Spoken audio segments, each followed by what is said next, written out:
What's up, guys? Welcome to the Pulse Athletics Podcast, LA's premier baseball resource. Today on the podcast, we got Christian Pags, we got Matt Garcia, Alex Malone, JT, Nick, and we got a special guest, Noe Ramirez. Noe played 7 years in the bigs, came from Cal State Fullerton, drafted by the Red Sox, Team USA player, played with Diamondbacks, Angels. We're excited to have him. There we go. Happy to be here. Yes, sir. Who did you grow up wanting to be? Like, who did little Noe idolize and want to be like? Which big leaguer was it? The kid, man, Ken Griffey Jr. That's why I wore number 24 for most of my career. Every time I had a chance to wear 24, I would wear it. It was hard not to root for anyone else but him. I mean, as far as pitchers go, at that time. It's funny, when I was a kid, Chad Billingsley, for some reason, I loved him. He was with the Dodgers at the time, and really loved watching him pitch. But also, at that time when I was a kid, Cesar Sturis was the shortstop, and Alex Cora up the middle. So, both of them were making, those sick plays up the middle. They toss it to the guy that's flowing towards first, which is cool. So, yeah. I know it's a weird little mix, but by far, definitely be Ken Griffey Jr. Man. So I'm assuming from that answer, you're a Dodger fan. Yep. Through and through. And you played for the Angels. Did you ever want to play for the Dodgers? Yeah. Honestly, that was the ultimate dream. As a kid. As you get older, it's like, what? I just want to play in the big leagues. That's the real dream there. So wherever I got an opportunity, I was really grateful for it, and went with it. I honestly liked the Angels too when I was a kid. I just loved baseball, but Dodgers were my number one. You grew up in the LA area, right? Yeah, I grew up in Boyle Heights, Ramona Gardens housing projects, which is about. You can see Dodger Stadium from where I grew up. Take not even 10 minutes to get there. My other part of my dream too was to be announced, commentated by Vince Scully. Okay. That would have been sick, man. Yeah. So I had the chance. I had made my debut with the Red Sox in 2015, and the Red Sox were coming in town, and I got sent down the week before. It was heartbreaking, man. It was heartbreaking, but. And by the time I got back there, which was a few years later with the Angels, Vin had retired already. I was like, dang, man. Yeah, damn. But it's all right. I still got to play, at Dodger Stadium, which was, another dream come true. Every time I pitch there, I threw my hardest too, which is crazy. Yeah. So, but, obviously, probably the adrenaline and all that. Well, let me ask you this: what was that initial feeling when you had your name called to play in the show? Everyone's got that oh, I got drafted, that's great. I'm in the minors. But how did that call go, or that meeting go with the manager saying that you were gonna see the show? It was funny, man. We were in Providence, Rhode Island, so I was with Pawtucket at the time, and Providence is pretty cool. It's a nice little, town. I think Brown University is right there too. But I believe it was a Friday. Or maybe a Thursday, and we had gone out. Yeah. A few of the buddies. We had a night game. We were like, let's go out a little bit out in town, and we ended up going to, I forget the name of it. Pretty cool spot. There's guys from the other team there too. Yeah. And we're just doing our thing, and it's about 1 in the morning, and I get a call from our AAA coach at the time, and he hears all the noise, all the commotion in the background. He's like, he likes to say dog, is Bolsey. Damn, I forget his first name, but sorry, Bolsey, if you're ever going to listen to this. But he's like, dog, what's that noise? What's going on? I'm like, we're out. What do you mean? Why are you calling me at 1 a.m.? And then right when I said that, I was like, oh, damn. And my stomach just dropped a little bit. I was like, oh, dang. He's like, yeah, dog, maybe you should, take it easy for the night. It's not for sure yet, but we'll find out in the morning, first thing in the morning. But just make sure to get back. And I believe it was a day game the next day for the Sox. So I was like, all right, yeah. So I get up and I just tell all the guys. There's a couple other dudes on the or a couple other dudes from the other team there too. And while I'm walking out, and they all say they all call me back. They're like, "Nah, we're taking a shot, man. Like, your congrats there." I'm like, "What? Like, nah, I might need to pitch in a big league game tomorrow. I don't know." And they're like, "You have to. Like, think about it." And I was like, "All right, tequila." Wake up the next morning, tired, and sure enough, I got the call from the team, and said, "Hey, just head on over here. Yeah. Drive over here," which is cool. That Pawtucket's so close, and Providence, it's right there. So Yeah. took a drive there. On the way there, I called my parents. Very first people I called, and luckily they were actually together at the time. Some tears were shed, and that's when I just started going down the line. It's pretty much the most influential people in my life. Yeah. But call my brother. He was second on the list. One of my brothers. My high school coach, Steve Gaywick, he out of Alhambra. He's retired now, but had a crazy, I think, like 22-year run at Alhambra. I think my biggest question to you is, what's the difference, at least for you, in terms of playing in the minor leagues and the big leagues? Like, what was like the difference between the two for you? Well, I don't think a lot of people realize. Maybe you guys do. You guys been around the game a lot.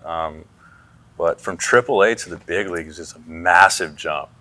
Like it's not like AA, AAA, single A to AA, and so on. It is a crazy jump. So, you have a lot of success in AAA, and you go up to the big leagues, and you're humbled pretty quick.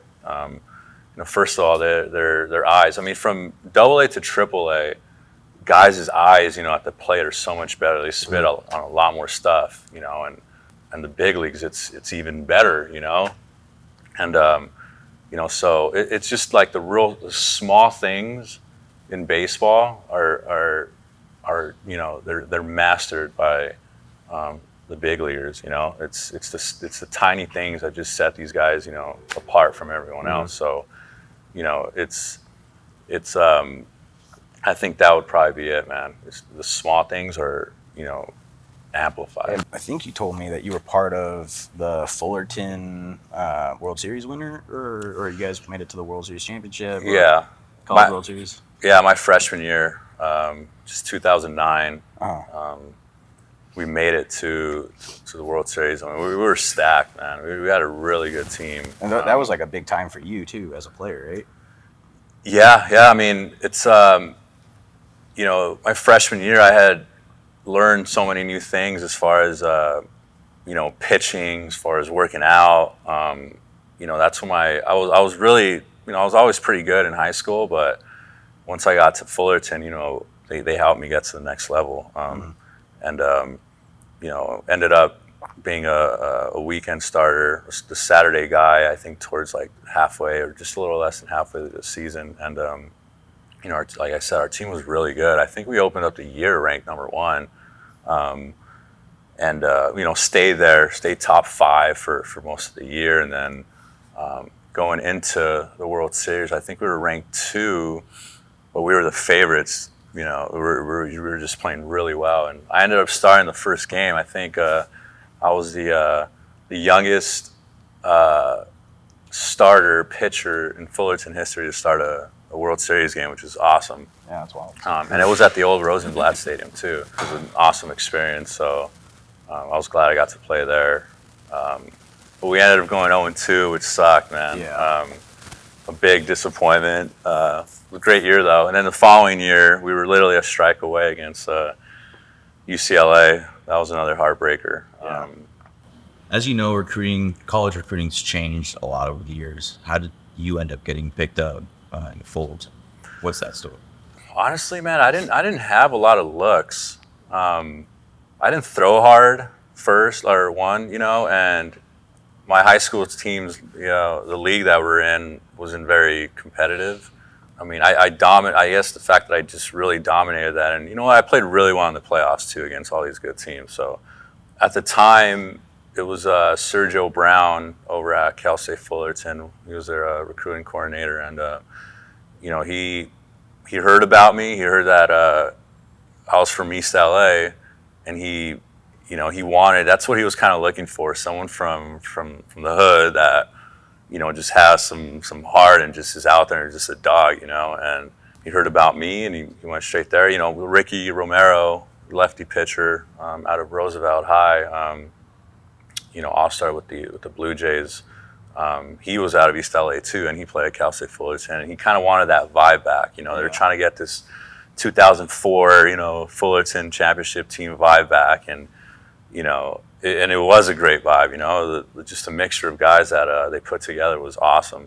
He found out, you know, about me, you know, that way. All right, he's from the neighborhood, rough, you know, upbringing, which wasn't very rough. I mean, sure, you know, my circumstances were a little, you know, less, I guess, privileged, if you want to say. But my parents did an awesome job. I never, as a kid, never even realized, you know, oh damn, we're poor, you know, growing up in projects and stuff. You know, my parents were awesome, you know. Yeah, absolutely. And that's pretty much how he found me, man. Called my high school coach, and I mean, he offered right then and there. Nice. He offered books and tuition. I was getting looks from other schools.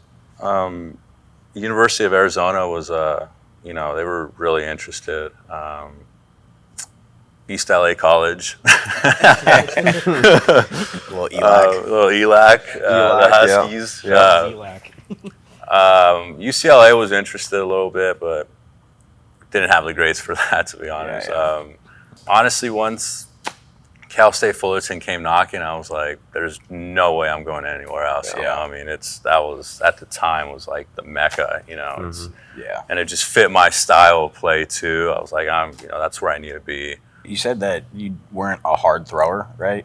But at the same time, like when you saw the show, it was 90 to 92, right? Like roughly around there. Yeah. So I mean, like at the time when you were going into college, like that initial like freshman year that you had, what was like your like hovering velo or your sitting velo, you know? So I jumped up pretty drastically, I guess, from my senior year in high school to my freshman year in college. I was probably topping out at 87 in high school. Okay. Had a good curveball at the time, and that's all actually. It was just fastball, curveball, and you know, and I get to Cal State Fullerton and finally, you know, get put on an actual weight program. You know, shoulder program, just the whole nine, and jumped up to 91. So, and that's pretty much where I've stayed my entire career since. And that's when, you know, I learned my changeup too, which is my bread and butter. So, it was a mixture between Coach Dave Serrano, who was the head coach / pitching coach, and back to Ricky Romero, who just taught me, you know, a few things, and you know, it was almost immediate. You know, when I learned it, I was like, oh man, like, you know, it was pretty good. I think just my arm action, real whippy. I think just my style of throwing, you know, made it a little easier for me to master that changeup. I mean, putting time into For those it too. who don't know, Noe throws from like a 3/4 slot, so it's like pretty nasty, like 91, 92. And bang the sinker too. We realized I had some pretty good like ride on my fastball, you know, from down there. So, and once I heard, you know, from hitters in pro ball in the big leagues that, you know, they look up and they see that it's 90 or 91, but it looks like 95 to them. You know, I was like, you know what, I'm just gonna roll with this. You know, Deception. plays exactly. Deception was huge. So, that's when I really started. Just looking into changing eye levels, kind of doing this with fastball up, you know, change up, and just really mixing that slider Creating in. that And just, separation. Yeah. and just Like tunnel. yeah, exactly. Right. Yeah. Yeah, the reason why I asked that though is just because I guess that'll kind of take us into a little bit more of like the data scene and metrics, right? But the reason why I asked that is so many high school coaches right now are playing the whole game of like, don't worry about your velo, you know, and things like that, and that's great, right? But does velo play a role at the higher level? Like, if you want to see the Division II, Division I pro level, right, you have to have some sort of velo, right? Like, the velo has to be paired with you being able to command all your pitches. Yeah. Right? So, like, even though you were like a low velo thrower, right, theoretically, you really weren't at the college level. Right. Like you kind of got into that range of 90. Yeah, exactly. Right? So what would be like, I guess, your little bit of information for any like high schoolers that think like they're gonna go to the next level throwing 78, 80, right, and don't want to put in the work in development. Obviously, I mean, baseball, we were talking percentages, I think, yesterday, right, with you two, I think it was.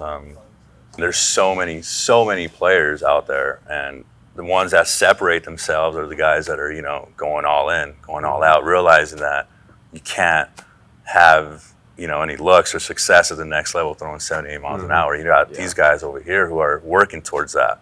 You know, with the summer pitching program here, I mean, guys have never done any sort of, you know, workouts or pitcher specific workouts, and we're seeing just crazy jumps and velos now. So there's a difference between just throwing hard and throwing hard with command. Exactly. So and then we were talking about another guy, one of the guys you know yesterday. I won't say the name, but I mean, throwing 100 with sink, and now, you know, he's not even in the league. You know, it's like it's just crazy how, you know, you can have that gift of throwing hard, but if you can't control it or have any sort of plan when you're on the mound, you know, you won't have a job. Yeah. You know, as you know, compared to me, I threw 90, you know, and spent 7 years in the big leagues because I knew, like, hey, I'm not going to blow anything by these guys.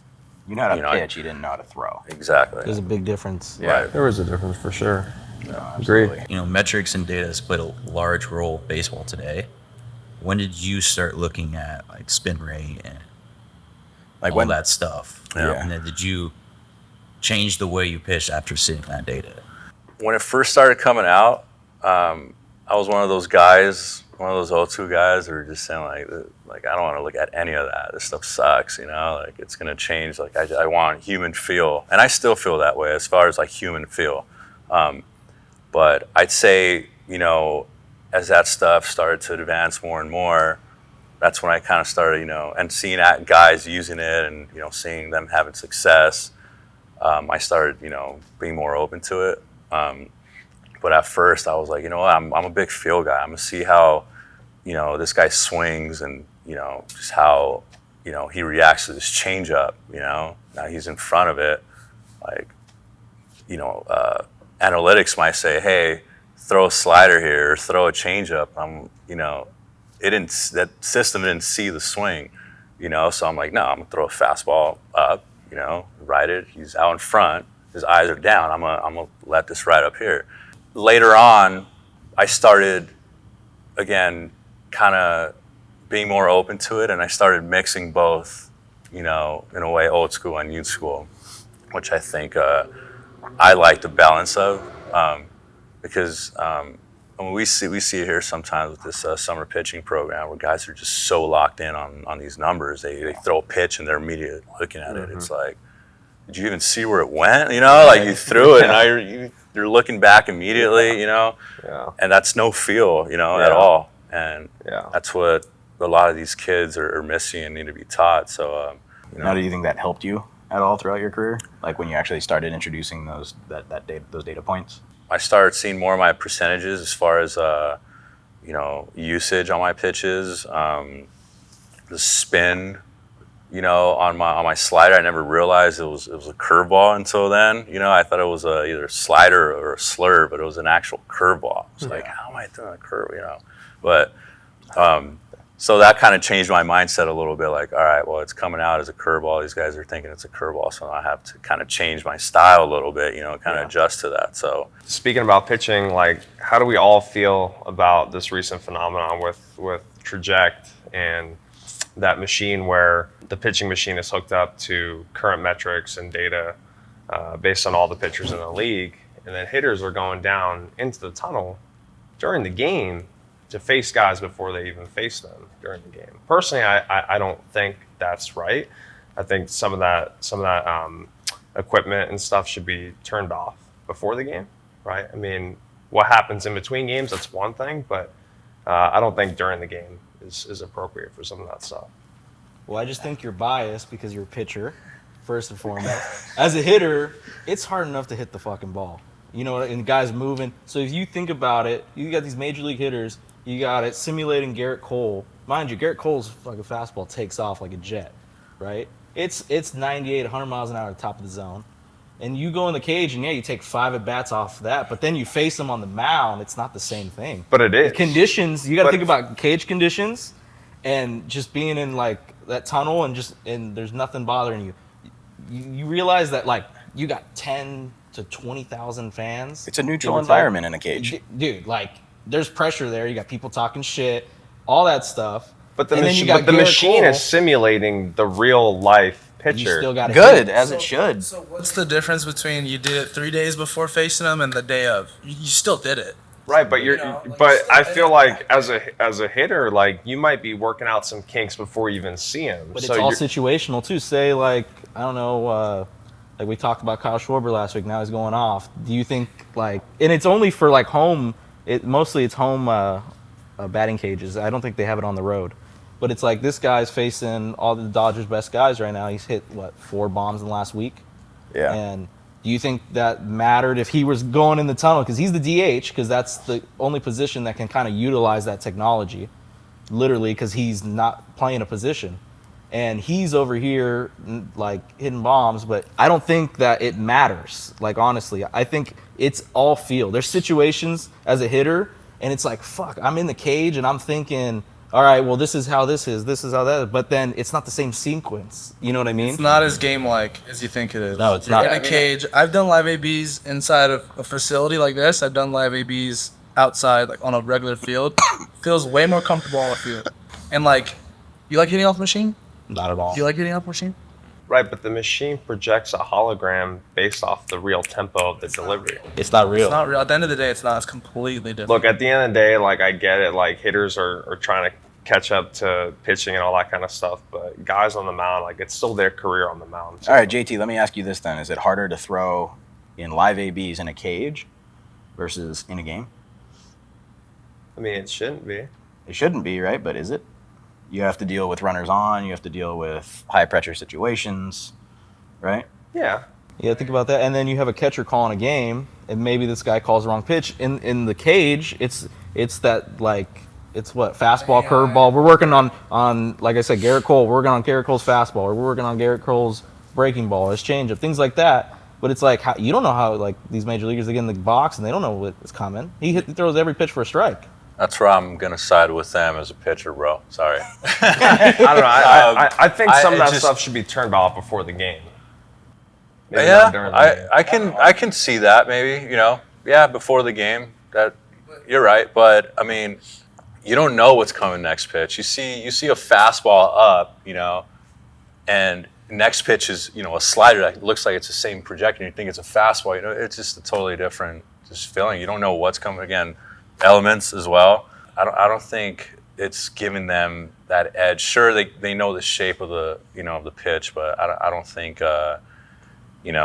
game time it's affecting our success as pitchers much. To be honest, I guess I could side with you on the fact that, like, going into the tunnel during a game, I could side with you on that. I think that guy should be involved in the game, right? And then any practice stuff should happen. Yeah, my only beef is during the game. But you got a DH who's not playing a position. His position is to hit. Right. And then think about it. It's the bottom of the 9th game on the line. You got some guy warming up in the cage. I mean, they always warm up in the cage. There's some guys that probably do that in between innings if they're like the 3rd or 4th guy up. Probably just hit balls off the tee, things like that. Yeah, balls off the tee. That's one thing. I get what you're saying about that, but it's a different type of thing. Yeah, I mean, you can't practice, game-like situations any other time besides in the game.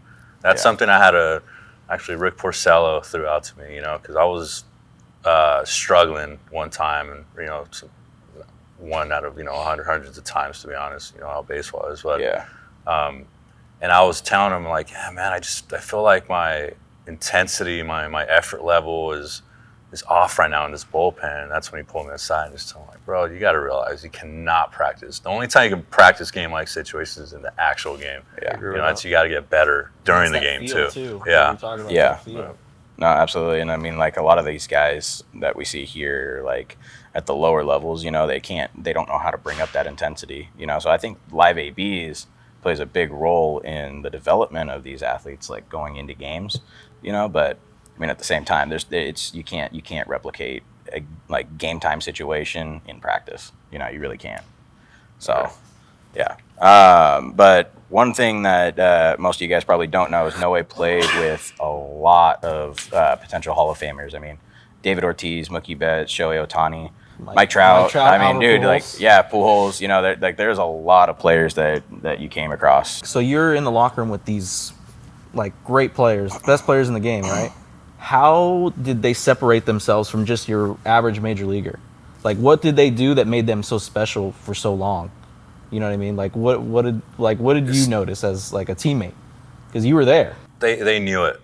Yeah. They knew they were that guy, and it wasn't because they walked around, acting like they're hot shit. Can we cuss here? Actually? Yeah, you're good. They just had this aura, this vibe, this energy, that it's like, I'm that guy, and that translated into their work before games and all, and obviously during the game too. I mean, as we all know, baseball is crazy, just mental grind. It'll test you like crazy. Yeah. More mentally than physically. I mean, I can tell the difference between like a college ball player and a pro ball player because they like their mindset is completely different. Oh yeah. Like I deal with a lot of the high school guys, but then I have a couple college guys that are looking to go pro, and those kids, man, they have this perfectionist mentality about them, where it doesn't matter the time of day. If they need to get work in, they'll get work in, and they separate themselves entirely. Yeah.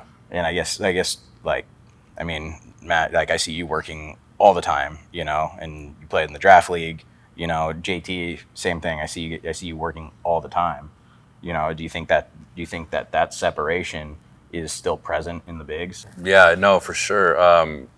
They know what makes them so great, and if whatever that thing is that separates them is kind of falling off, they're gonna work on that, and they're not gonna stop until they're locked in whatever that is. Yeah. Every pitcher faces like there's those guys that just they have your number. Nelson Cruz. Yep. There you go. You already knew the question. Bring it out. I mean, one, it's because I still see him in my nightmares, but two, I get asked this a lot. So Yeah. That guy, man, I think it was just his swing path just worked so well against my pitches. I think in those 3 years that I was with the Angels and he was with the Mariners, I think he might have hit like 5 or 6 homers off of me. I mean, like 5 walks or something. I just could not figure every single one. That's literally what it felt like. I can't throw this guy anything. I've never felt that way in my career. So when he would come up, would you be like, "Oh fuck, Nelson Cruz is coming up," like things like that, or would you be like, I'm sure you had that confidence, like that dog yeah, mentality, exactly. like Like it was, I was still up there. I was gonna still challenge him, and all that. But yeah, like we got the numbers before, like you just know that guy. It's like every pitcher knows that, they're their guy. But I'll still, don't get me wrong, I've struck him out, I've gotten him out and stuff. But it's he was that guy where it's like, all right, here we go. Not bear down, lock down, or lock in a little more here. Yeah. Now let me flip it. Like, who was that guy that like everyone raved about that maybe you were able to get out? I like throwing to Altuve. Yeah. Yeah. Small zone. Very small zone. He swings at everything. True. No, I think I don't. He could never see see me well for some reason. Yeah. And I went with that. Honestly, I could have thrown him anything, but there's times too where he get really, he just sit on off speed, especially against me.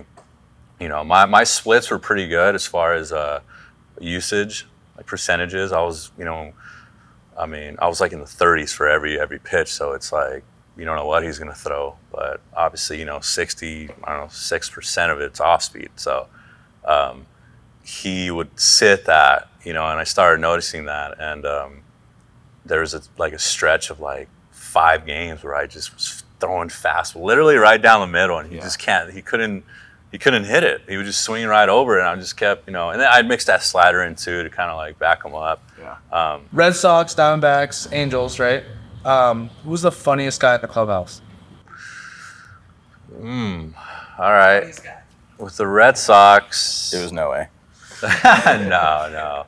I was gonna say Henry Owens. Okay. We came up at the same time. That guy's just, just so funny, a clown. But Petey, Dustin Pedroia, Really? is the most. Oh my God, man! Just the stuff that would come out of his mouth.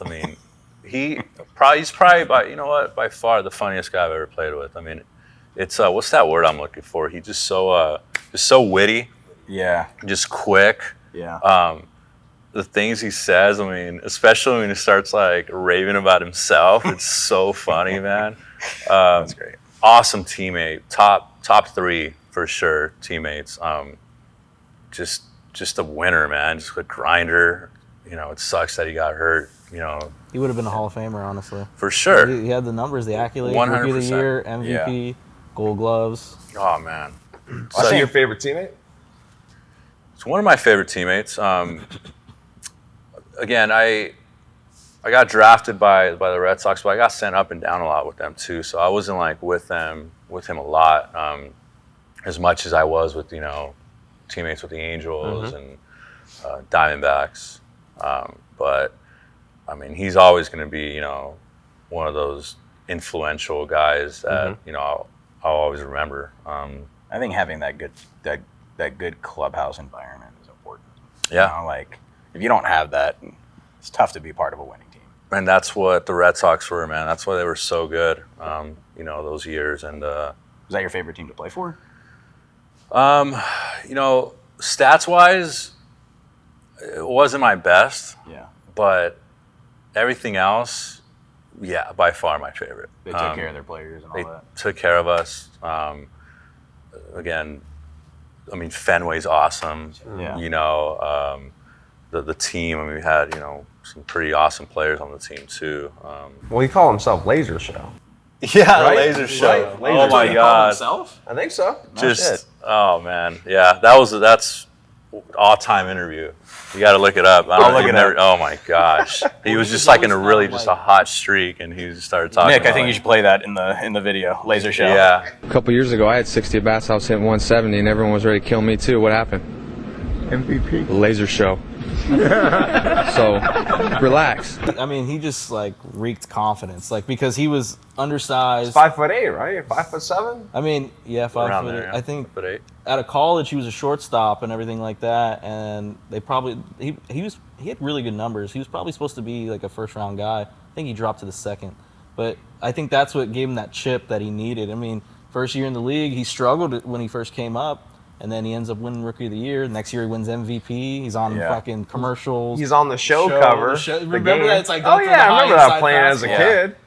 The dude was a stud. He was a stud. It's just injuries. It's sad. Like with injuries, we were talking about Trout the other day, and it breaks our heart because it's like that's the best player probably since Ken Griffey Jr. Everyone could say Shohei, this and that. Trout. He's today's Mickey Mantle. Both nicknamed the kid. He's today's both Mickey named Mantle. the kid, yeah. Yeah. Yeah, he is. My favorite player. Statistically, if you look at the numbers when it's all said and done, he'll have probably Mickey Mantle the same struggled with numbers as the injuries Nick, too. But it's sad because it's like the game's really missing Mike Trout more than we realize. Yeah. And I think Mike Trout's like an actual person's person. I think he's like a good dude. That's what it comes across. You played with him. No, he's Like, great, man. yeah. He's he treats everyone the same. He's a kid at heart, man. He loves to joke around. He's you know, he's great. I mean, he was always awesome with me. You know, and it's just pretty special to watch him day in and day out, you know, and just do what he does when he's healthy.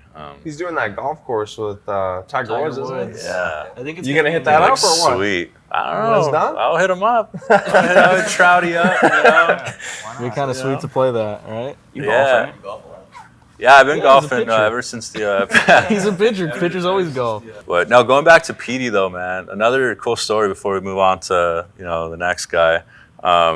We get into the clubhouse. He was the first one there every single time. Like they tell it's kind of known like, hey, you're a rookie. You should be one of the first ones in there. But you could never beat Petey. You could never beat him there. And I mean, it's not even BP yet. And I kid you not, the student is in his full uniform, just ready. He's got his bat, his batting gloves. He's like just ready to go like 4 or 5 hours before the game. I'm just getting chills right now thinking about that, just remembering that. It's like, wow, man, it's just someone that just loves the game that much, just wants to win. Too. Oh, man. It was, just such a treat playing with him. Yeah, lived and breathed it, right? Yeah. Did you hear about that story where he got stopped by security coming into Dodger Stadium and No. they didn't know who he was? No. And he's like coming through the players, the gate. No, what happened? Tell us. And they turned him away, and he's like, "I'm Dustin Pedroia." Like, and it's like they should definitely know who that is. Yeah. He's on the roster. He wasn't playing, which sucks, but I mean, he's still on the playoff roster. They didn't let him in, or they ended up letting him They in? ended up letting Yeah. him in, but it was a big story. I remember. Yeah, because he's not a flashy guy. Like well, he and comes you look in at him, he's flip flops, 5'0", like just a loose shirt, some shorts, Yeah. maybe a hat, so He just looks like a random dude that just walk in. they just can hit. Yep. All right. Best and worst style that you played with, Ooh, wow. look wise, just like the way they rolled up into the clubhouse, scrub, and then like the guy that looked like he was fly when he walked in. I mean, every Dominican was. Yeah. Get I looked mean, in. Que lo que, Bobby. I don't know how. I don't know. It's hard to, when you see a Latin player. I mean, they go all out, in their outfits. Yeah. They go all out, and sometimes you're like, "What the hell?" But then you're like, "Wait, that's actually kind of cool." Hiring stylists before the game. Oh man, I love them, man. It was, I just loved, their confidence and, they were just happy, That's just what it came down to. They're just like, hey, they're just happy to be here. Like, hey, let's dress up like I'm happy, something like that. But, yeah, why not? Played in the Atlantic League, one of the indie ball leagues, whatever. And so we had a lot of Dominicans in the clubhouse, and they were by far my favorite people. Yeah, like the funniest dude. And they want to mingle too with the Americans. They want to learn English too, and then they start you start talking crap. It's so funny. Yeah. What's your opinion? Like Ohtani, a couple weeks ago, maybe a month or so ago, hits a home run. And who was it that threw the no-hitter? Dylan Cease. I mean, Dylan he's Cease. He's sharing the same headline as the second no-hitter in San Diego Padres history. And Ohtani hits one jack. It's just one home run. And it was a solo home run. I mean, yeah, see, again, we got to realize the brand, too. Yeah. Shohei is worldwide, and people want to know about Shohei. So, baseball guys like us, we're like, oh man, we're so more appreciative of a no-hitter because we actually know how hard it is. But and that's the mixture of both right there. I think hey, we got our global guy hitting a home run. Everyone's got to know, and this is maybe for the actual baseball fan. Baseball fan. Dylan Cease throwing a no-hitter, but I mean, a no-hitter is everyone knows what a no-hitter is. It's, it's not just like shooting a three. It's True. It's like shooting a buzzer beater. Yeah. So it's you can't. Yeah, I mean, he could have gotten maybe dropping 60. Yeah, I guarantee you, everyone in Japan is probably watching Shohei hit that home run. So True. It's and nobody's watching Dylan Cease. and no one's watching Dylan Cease unless no you one's turn on watching the ESPN. Padres. Yeah. Or unless you're a Padre fan. Yeah. Ohtani I doesn't just pitch; he plays the outfield. He hits. he plays the outfield. He played the outfield in Japan. Really? Yeah. For the Angels for a couple. Oh yeah, bro. Come on, you were there. No, he didn't play for right field for the Angels. Oh, for they had to fill in or something. Yeah. Exactly. Yeah. Oh, bro, he was so terrible. Honestly. Oh my God. There we go. Bro, There it is. Shohei Ohtani. I can't Bro, I mean, maybe he's gotten better. I don't think so, but I remember they were hitting him, some pop-ups in the outfield at Angel Stadium, and he gets to some, but some were just like, oof. And it's like, all right, exactly. Finally found something he wasn't good at. Yeah. Sorry, Shohei. He's 4 tools now. Yeah. 4 tools. I feel like also too, like, what's the purpose of having him run around the outfield? That's potential injury risk. Yeah. Right? Like they don't. The front office, I feel like, doesn't need that on the table. Like, let's just scratch that. And the way he runs, too. He's 30 for 30 this year. He's going to be the second guy to ever win MVP in both leagues. Yeah. That's why. It's like, who's behind And him? he's a DH Ketel this year. Marte? He's a Who DH was the this year. first? So Frank Robinson. Was it? Yeah, it was. I think he won it for I the didn't know. Orioles. Damn. He won it for the Orioles, and I think he won it for the Reds, I want to say. Walking encyclopedia, dude. Yeah. I want to say, Literally. don't quote me, but that's what I want to say. We can quote you. It's good. It's hard enough to win one MVP. Shohei's going to win his third now in a second league. I mean, Ketel's right behind him, and you can argue, Ketel playing Gold Glove defense. He's doing good things right now with Arizona. Last year, they went to the World Series. I mean, didn't you play with Ketel? Yeah. How did he work? How was because he wasn't. Now he's more established. He's a lot better. He's a lot better than probably when you played with him. No, when I was playing with him, he was already, a star. No, he was already established. I mean, he's one of those just natural guys, who can just see a ball and hit it really He's well. a switch hitter. It's Switch a hitter. dying art Yeah. nowadays. Yeah. I mean, you look at the switch hitters. There's probably have 800 major leaguers. There's probably 20 switch hitters. Yeah. Which is crazy to think because, I always talk about when we were growing up. You look at every lineup. Like we were talking about this last week on the pod, and we were talking about how guys aren't batting 300 anymore, Right. and things like that. And it's like, but if you look in the early 2000s, every guy was basically even the guys who your catcher back in the early 2000s, your Russell Martins and things like that. Jason Kendalls. Yes, they're batting between 250 and 280. Yeah. And it's like catchers nowadays are batting 190. Yeah. But they play Gold Glove defense. Yeah. Yeah, no, you that's played with how a the guy game's changing. like Martin Maldonado plays Gold Glove defense, but he can't hit a lick. Right. He's only there because he Gold Glover. Yeah. That's it.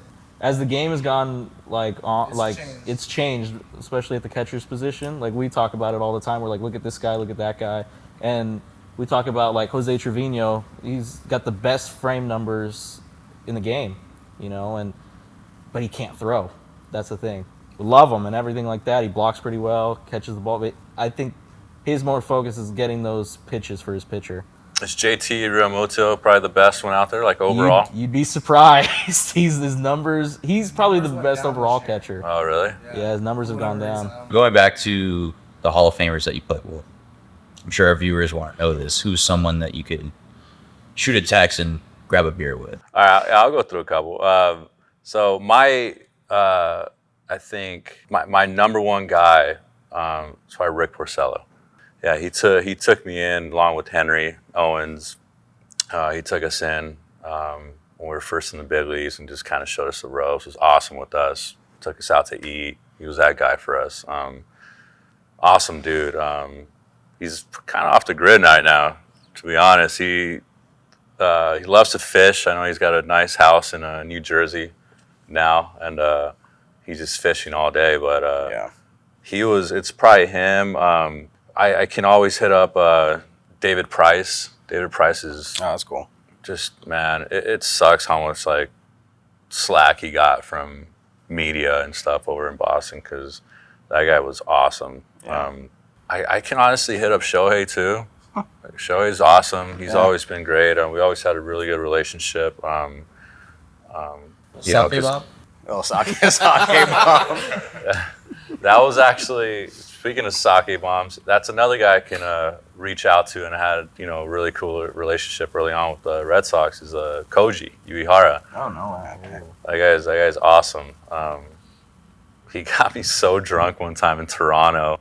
He loves his sake bombs, bro. Loves them. We went out as a team to this Japanese spot right by the hotel in Toronto, and I was just next to him with his interpreter, and we were both in the pen, obviously, and we just kind of hit it off. Like we both really, enjoyed each other in a sense. And so for some reason, he just made it a thing to like get me really fucked up that night, And it was we're taking shot after shot.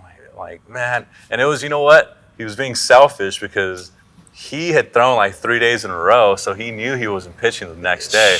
And I'm here telling him like, bro, like I'm up tomorrow. Yeah. Like I have a pretty good chance of pitching tomorrow. Actually, like Farrell told me, and he's like, no, whatever, and he just like keeps handing them to me. And I'm a rookie. I can't say no to these. I'm like, damn, just taking them down like so good, but not right now.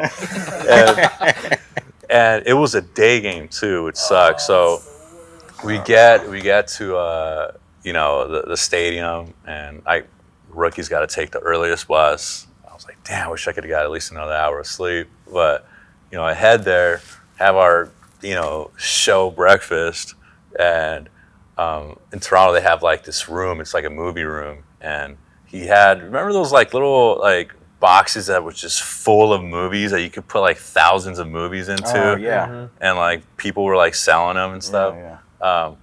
Toronto had like thousands of movies and shows, and so they made like this whole like little movie room, and there's couches in there, and it would get dark. So I ate my breakfast, and I was like, I'm just gonna come. Like I threw and everything. I'm just gonna go chill for a little bit. And I knew like it's probably not a good look for a rookie to go to sleep. So I'm just gonna go chill, just kind of watch some TV. And I mean, not even a minute later, I'm out. And I wake up, and I'm not only like sitting, on the side anymore. I'm actually sprawled out. Like that's how tired and just out of it I was. And I wake up, and it's Noe Ramirez, and man, I could talk about Hanley all day, man. rough time with him, but he just starts yelling like, hey man, you're a rookie, like you can't be asleep. And I'm like, what? Like I was just out of it. I was like, what's going on? And he just like is going after me. I'm like, damn, my bad. And of course, sure enough, I end up pitching that day too. And I look over at Koji when they call my name over. I'm like, Koji's like, you got it. You got it. Yeah. Go out there, and wasn't my best outing either. That's when like I started realizing like, all right, man, you can't be doing that. Yeah. Like, what? I mean, you awesome. can't say no to the vets. Yeah. So Who is your favorite manager and your most influential like coach you ever had in your life? That's a twofer. yeah. Oh, twofer. Where's that from? I don't This is a twofer. Let's try for a twofer. Open fly, no less. Made you look. A twofer. Next up is a twofer. It is two. Just winging it.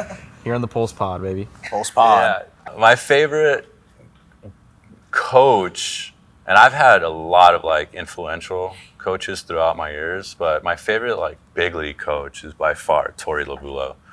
Played with them with the Diamondbacks. But before that, he was a bench coach for the Red Sox for the years I was there. And one year, John Farrell, our manager at the time with the Red Sox, he came down with, he got some cancer. I forget what the diagnosis was exactly, but it was, they caught it early, thankfully. He couldn't coach for the last like month and a half, and that's when Torey took over. And, he had liked me during spring training. I always did pretty well in spring training with the Red Sox. That particular year, they threw me against the Blue Jays at the time. We were like crazy.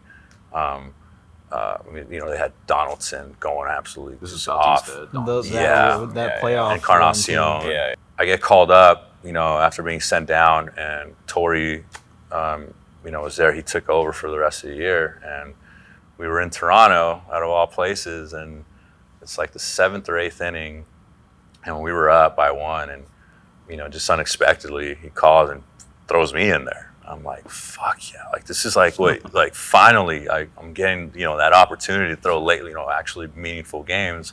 First I was just coming in, cleaning stuff up, but he and from then on out, I had some success, and I've never felt confidence from a coach as much as I did from Torrey. Great players coach too. Everyone loves him.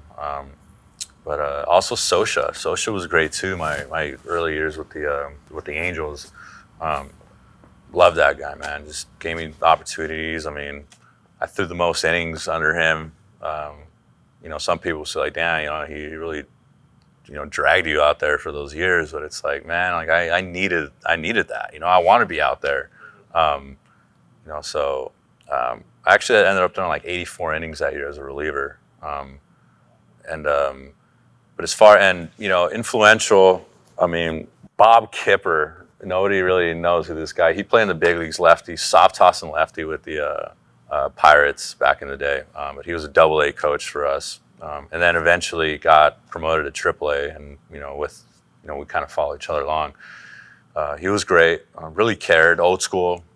And before pro ball, my high school coach, Steve Gaywicki, did a lot for me when, above and beyond to really, try to get my name out there. Now, real quick with that, how was he trying to get your name out there? Was he making personal calls, or was he trying to put you in the right connection, like right spots? All of that. He's pretty social. He's a pretty social guy, so he's developed a lot of relationships with, a lot of people in the baseball world. Knew a lot of the college coaches too, that he was having them come over and have me get looked at and all that. Just a good guy. I mean, he was a rough. He's strict. He's on you. He's calling you all sorts of names. And not anymore. These days, you can't really. Times have changed. But back then, I mean, he would lay into you, but it just you just still felt that it's that love. It's because he cares. Yeah.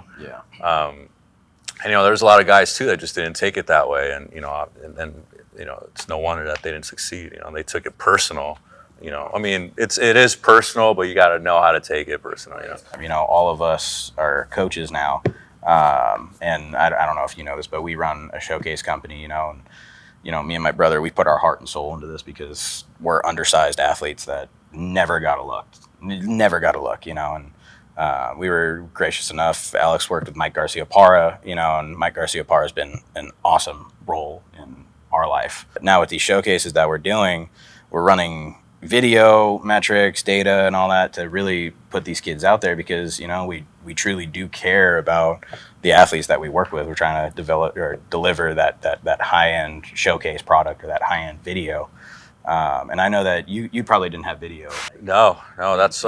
I've talked to a couple of you guys about, how different it is, and, some of the kids that I've met and worked with, just how lucky they have it now, or just how good they have it, Because back then we didn't have these, we didn't have all the video, we didn't have, companies like your guys is to really get their name out there, expose them more, So it's pretty awesome what you guys are doing. And nowadays, how important do you think those videos are for these, especially you want to be able to send out a video and make a coach feel at ease knowing that he doesn't have to come out and see you, right? And so we're delivering those high quality videos. How important do you think that is for these athletes right now? Huge. I mean, again, this game has just been evolving over the years, and this is all part of it.